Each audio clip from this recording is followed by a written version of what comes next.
I'm all out. I'm on some preacher's son. No, stop. Thank you for checking. All right, I'm rolling. All right. What's up? It's your girl Viv with Urban AZ, and I've got a special guest with me right now. The one, the only, Mr. Jon B. How you doing tonight, sweetheart? I'm blessed. How are you? Oh, Good to see you. man, I'm doing wonderful. You are definitely a Phoenix favorite. I mean, I know you felt the love out there because Man. I saw that crowd. Yeah. You had them going. You They definitely were, had they them were going. live. They were definitely live, man. You know, it's a charge to my spirit too, because after all these years, you know, you just hope if people still will come out and get excited to see you, and they sure were excited tonight. You know. Oh my goodness, yes. Now you know Beautiful. you've been rocking since about the what 94? I know 95. Okay, all right. So it's been a minute, and Yeah. like you said on stage, man, you haven't let up at all. I mean, what is the catalyst? What keeps you going? Because you know that's a long time. You've got a lot of different types of music that's Yeah. been coming and going. Sure. What drives you at this point to just keep it going and keep the love going? It's like you know, anybody who plays sports, or you know, if you have that interest in in just shooting the ball, just like you know, watching the ball go through that hoop, you know, just swish, boom. It's like there's something about that. It's like almost like a drug. It's an addiction. Yeah. And music is my addiction. Music is my natural drug, you know. And so in that sense, I don't feel like I'll ever put it down. It'll always be something that I can sort of like put my energy into, and no matter how much time that I spend doing it, I know it's gonna be worth something, you know. And speaking of the time that it takes to make the music, I've taken a really long time to put this next record out. Yes, Yeah, absolutely. it's been That's a long okay. time. But you know what? I'm ready now. The first single is called Understand. And it's really, the song says, you know, more or less it's basically saying, even if you think you've seen the best, you ain't seen nothing yet. I'm about to show you. I'm about to make you understand. And this song is featuring Donnell Jones. So, you know, it's very, very cool for like two sort of like crooners like ourselves out of the 90s to get together and, you know, make something happen. It's Yeah, really dope. Yeah. two OGs, right? Two OGs in the genre. Absolutely. Now I know you're a writer. You write, of course. Yes, You absolutely. started. No, I'm not going to say Producing started and out, writing, but yeah. yeah, producing and writing. So what's more important? Is it the mechanism, which is the writing and the producing, or is it the method, the singing, the actual performing? What's more important? I think they go kind of hand in hand. And when it comes to being an artist, for myself, I love writing my own lyrics because I feel like it's a personal message. It's kind of like saying, this is how I feel. But at the same time, I also feel like if someone can kind of say that message for you in a sense of like better than you could even say yourself, or like exactly how you would want to say it, I feel like that's dope too. And that's a beautiful thing to share, that collaboration, you know, of co-writing songs with other people. So I love the whole process, and I really feel like that's the most special part is collaboration, when you get to put two minds in the studio and just power up, you know. And it's There like it is. you never know what you're gonna come out Yeah, with. absolutely. Now, so on your new project, tell us a little bit more about that. How many tracks you got on there? Where can we find it? Where can we download it? Yeah, well, I have the song Understand. It's available right now on iTunes, and also we shot a video for that, so it's a dope video Ooh, okay. featuring Donnell Jones. Right. And then, you know, I have the next single, which is called Priceless, which is coming out very soon. We just shot a video for that, which I'm really excited about that, you know. And then the new album is going to be coming fresh in 2020, you know what I mean? So, you know, and then touring is just really the main bread and butter right now, you know, always on the road, like tonight, you know what I mean? It's a beautiful thing just to be able to celebrate all these years of the music and still be able to play, you know, the new songs and finally get to share this new material with you guys. Is super exciting for me. Yeah. So what's the best part when you're on stage, you know, and you're starting to connect with the fans and all that? What's the best part of that? I mean, is it an energy that you feel? Is it just, you know, you're looking at somebody and you can tell they're grooving with you? What is it? I think it's between watching the fellas like kind of light up and be like on some like, yeah, that's my song. Because fellas, you know, we wear our, you know, we try to be tough all the time. You know what I mean? Like, it's like, yeah, you know, we don't want to show our emotions most of the time. You know what I mean? It's more like of a guy's nature to kind of just keep the emotions, you know, right, in check, at bay. You know what I mean? Right. You know, but when you see the fellas kind of like soften up and everybody kind of like, and the ladies, of course, they you know, they enjoy yes. it. But when you see everybody having a good time, man, that's when I know the music is working its power. I don't attribute that to myself, man. I attribute it to the power of music. Music is the communicating factor, you know what I mean? It's like I could be in another country, you know, where they don't speak English, you know, and the music is going to still connect. It's going to do what it needs to do, you know. So it's a beautiful thing to watch it happen. That's awesome. So I have one last question for you, and this is something I've always wondered too, is, you know, the term, what they say, blue-eyed soul. Oh yeah. Is that, how does that make you feel? Is that like a compliment to you, or does that offend you? Because I know that, you know, it could be taken like, okay, well, is he trying to like... The reason why they say blue eyes is because of Frank Sinatra. Of course. You know, good old Blue Eyes himself, right? And Frank Sinatra's voice was just so, you know, it was so iconic. You know exactly when you hear it right away. Sure. So, you know, I don't look at it as a bad thing. But one thing I will tell you is I don't have blue eyes. I got green eyes. Hey. No, it's all love. You know what? I mean, honestly, when I started doing my thing, you know, it wasn't any other white guys in R&B music. Exactly. You know what I mean? And so it was sort of like, you know, blue-eyed soul was more like what they told me, you know, I was. And, you ever heard of Hall & Oates? They're blue-eyed soul. Or Michael McDonald's blue-eyed soul. I was like, what about R&B?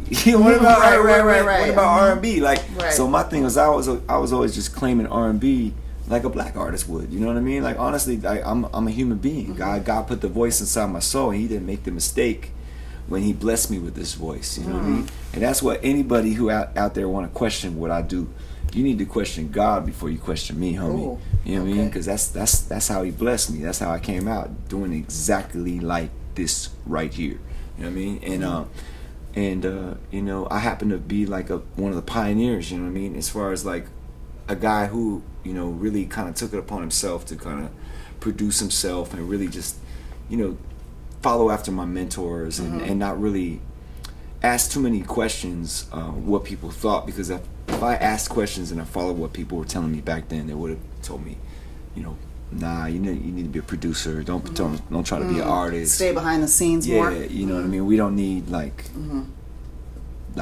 you know what I'm saying, like we don't need that. Earlier on, you know, it was artists like Vanilla Ice, and they kind of like messed it up a little bit for white artists to be able to come in and be taken seriously, because he was such a, I don't want to say mockery, but he definitely was something that I wasn't into. Yeah. You know, and I think Ice Baby, the song is actually fire. Like, it's a dope song. Well, but it's sampled. You know what I mean? That's sampled off of the Rolling Stones, I think, right? Yeah, no, absolutely. No, it's David Bowie. David Bowie. Yeah, Thank you. Yeah.